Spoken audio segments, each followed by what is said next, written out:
अपनी पार्टी व मूवमेंट को फिर से आगे बढ़ाना है तथा आगे चलकर सत्ता में भी जरूर आना है। तभी फिर यहाँ गरीब, असहाय, दुखी, पीड़ित व कमजोर वर्गों के लोगों का सही से भला हो सकता है। और अब तो इनके प्रति जातिवादी मानसिकता रखने वाली पार्टियों के साथ साथ जातिवादी मीडिया भी, जिसमें सोशल मीडिया भी शामिल है, ये भी नहीं चाहता है कि यहाँ के खासकर गरीब, दबे कुचले, गरीब व लाचार लोग बाबा साहब की मूवमेंट के मुताबिक चलकर सत्ता की मास्टर चाबी खुद अपने हाथों में है और उसके लिए वे किसी भी हद तक गिरकर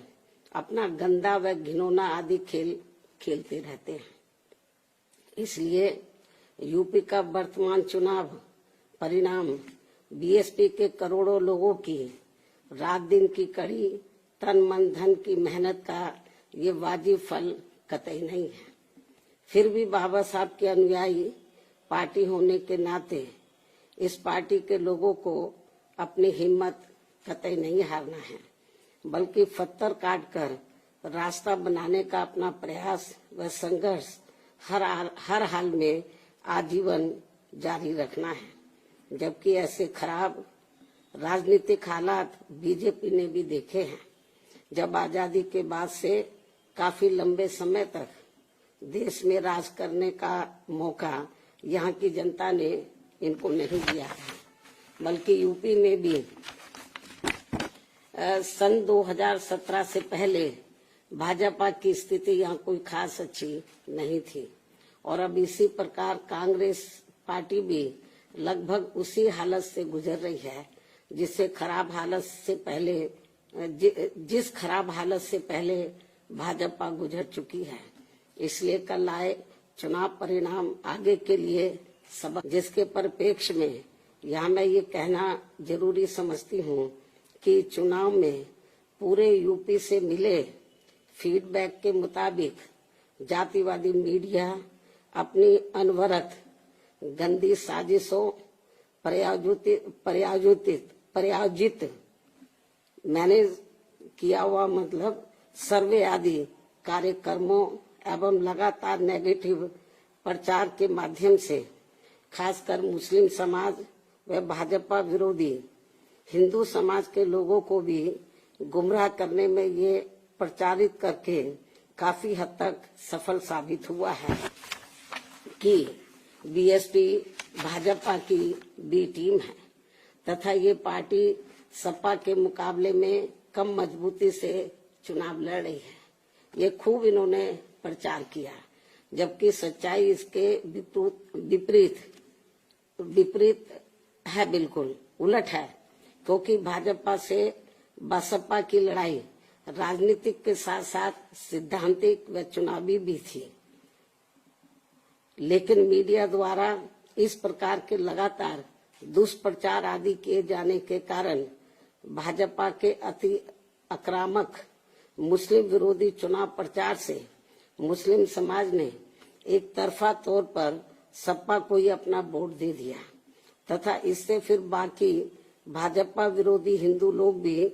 बसपा में नहीं आए। और यदि ये सभी लोग इससे ये स्पष्ट है कि मुस्लिम समाज का वोट यदि दलित समाज के साथ मिल जाता, जैसा कि बंगाल के चुनाव में टीएमसी के साथ मिलकर भाजपा को धराशायी करने का चमत्कार परिणाम दिया था, तो फिर वैसे ही परिणाम यहाँ भी दोहराए जा सकते थे। साथ ही ये लोग हमेशा इस तथ्य को ऐन वक्त पर भूल जाते हैं कि केवल बीएसपी ही यूपी में भाजपा को सत्ता में आने से रोक सकती है, सपा नहीं। इनकी इसी गलत सोच का ही ये नतीजा है कि भाजपा फिर से सत्ता में वापस यहाँ आ गई है। और यदि यूपी में तिकोना संघर्ष हुआ होता, जिसकी पूरी संभावना भी थी, तो तब यहाँ यूपी के परिणाम बीएसपी की अपेक्षा के मुताबिक आते तथा फिर भाजपा को सत्ता में आने से रोक लिया जाता। अर्थात कुल मिलाकर मुस्लिम समाज बीएसपी के साथ तो लगा रहा, किंतु इनका पूरा वोट समाजवादी पार्टी की तरफ शिफ्ट कर गया और इनके इस गलत फैसले से बीएसपी को बड़ा भारी नुकसान ये हुआ कि बीएसपी समर्थक अपर कास्ट व ओबीसी समाज की विभिन्न जातियों में भी ये डर फैल गया कि सपा के सत्ता में आने से दोबारा यहाँ जंगल राज आ जाएगा और फिर ये लोग भी भाजपा की तरफ चले जाएंगे। इस प्रकार से भाजपा को हराने के लिए मुस्लिम समाज ने बार बार आजमाई हुई पार्टी बीएसपी से ज्यादा सपा पर भरोसा करने की बड़ी भारी भूल की है, जिसकी सजा बीएसपी को मिली है। यह काफी कड़वी व सीख लेने वाली भी है। जिसकी सजा बीएसपी को मिली है कि हमने पे भरोसा किया, जिसकी सजा बीएसपी को मिली है वह काफी कड़वी व सीख लेने वाली भी है। इसलिए इस कड़े अनुभव को खास ध्यान में रखकर ही अब बीएसपी आगे अपनी रणनीति में बदलाव जरूर लाएगी। लेकिन ऐसे हालातों में भी बीएसपी मूवमेंट के हित में संतोष की बात ये रही है कि दलितों में से खासकर मेरे खुद के अपने समाज का वोट हमेशा की तरह इस बार भी अपनी मूवमेंट व पार्टी की लीडरशिप के साथ चट्टान की तरह पूरी मजबूती के साथ खड़ा रहा है। जिन पर मैं कितना भी गर्व महसूस करूं वह कम ही होगा, तथा उनका जितना भी मैं आभार प्रकट करूं वह कम ही होगा। और अब मेरी उन सभी से ये भी अपील है कि उन्हें अपना मनोबल बिल्कुल भी नहीं गिरने देना है, क्योंकि बाबा साहब के अनुयायी कभी भी अपनी हिम्मत नहीं हारते हैं तथा वे अपना संघर्ष लगातार जारी रखते हैं। सफलता फिर एक दिन झक मारकर हमारे कदम जरूर चूमेगी। हमें बाबा साहब के कारवां को न रुकने देना है न झुकने देना है। साथ ही हमें ये भी मानकर चलना चाहिए कि अब बुरा वक्त खत्म होने वाला है, क्योंकि पूरा खून पसीना बहाने के बावजूद भी जो यूपी का इस बार परिणाम आया है तो उससे बुरा और क्या हो सकता है। अर्थात पार्टी के लोगों को निराश व हताश कतई नहीं होना है और अपने स्वाभिमान व मूवमेंट की सफलता के लिए पहले की तरह ही पूरे जी जान से पार्टी के कार्य में लगे रहना है। साथ ही इस बार यूपी में पार्टी की अपेक्षा के मुताबिक नतीजे नहीं आने को लेकर फिर से मैं उन्हें ये कहना चाहती हूँ, इस बार चुनाव में मुसलमानों का वोट एक तरफा सपा की ओर जाते देखकर दलित वर्ग में से मेरे खुद के समाज को छोड़कर बाकी सभी हिंदू समाज ने सपा के रहे गुंडा, माफिया, आतंकी व भ्रष्ट राज को याद करके तथा ये सोचकर कि कई हिंदुओं का वोट बंटने से सपा सत्ता में वापस न आ जाए, इसके डर से इन्होंने बीजेपी की नीतियों व कार्यशैली से दुखी व परेशान होते हुए भी अपना एक तरफा वोट बीजेपी को अंदर ट्रांसफर कर दिया, जिसने फिर बीएसपी को सन 1977 में कांग्रेस पार्टी की हुई स्थिति की तरह यहाँ चुनाव में लाकर खड़ा कर दिया है। हालांकि इसके बाद फिर अगले हुए चुनाव में कांग्रेस पार्टी पूर्व की तरह यूपी सहित देश के अन्य राज्यों में भी पुनः सत्ता में वापस आ गई थी।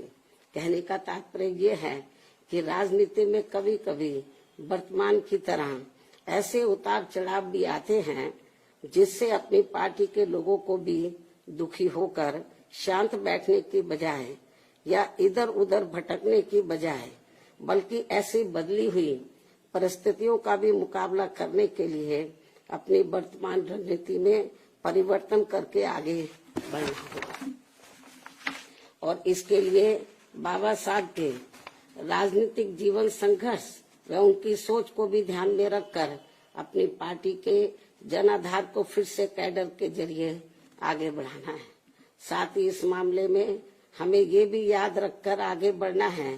कि कांग्रेस ने बाबा साहब को अपने रास्ते का रोड़ा मानकर इनको सीधे चुनाव में कामयाब नहीं होने दिया था, लेकिन उन्होंने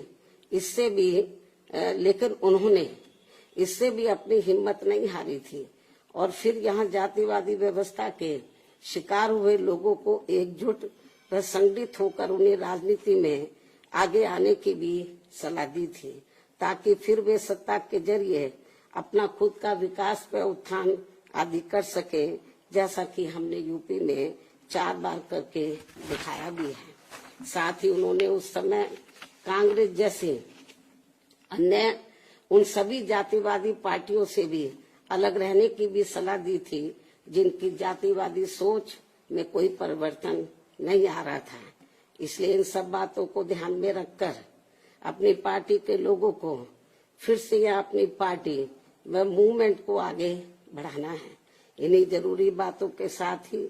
अब मैं बीएसपी के सभी छोटे बड़े पदाधिकारियों,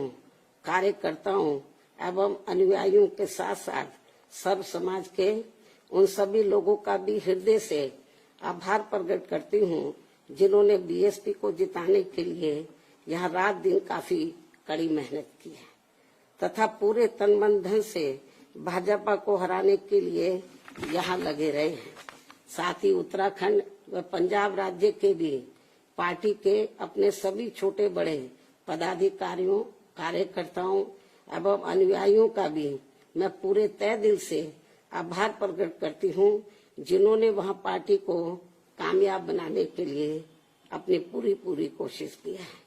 हालांकि इन राज्यों में भी हमें उम्मीद के मुताबिक सही सफलता नहीं मिली है, जिसका पार्टी को काफी दुख व चिंता भी है। वहाँ भी हम लोग वर्तमान जो राजनीतिक हालात चल रहे हैं, तो उसको ध्यान में रखकर हम लोग आगे की रणनीति बनाकर अपनी पार्टी और मूवमेंट को आगे बढ़ाएंगे। और अब मैं इन्हीं जरूरी बातों के साथ ही अब मैं अपनी बात यही समाप्त करती हूँ। धन्यवाद। जय भीम व जय भारत।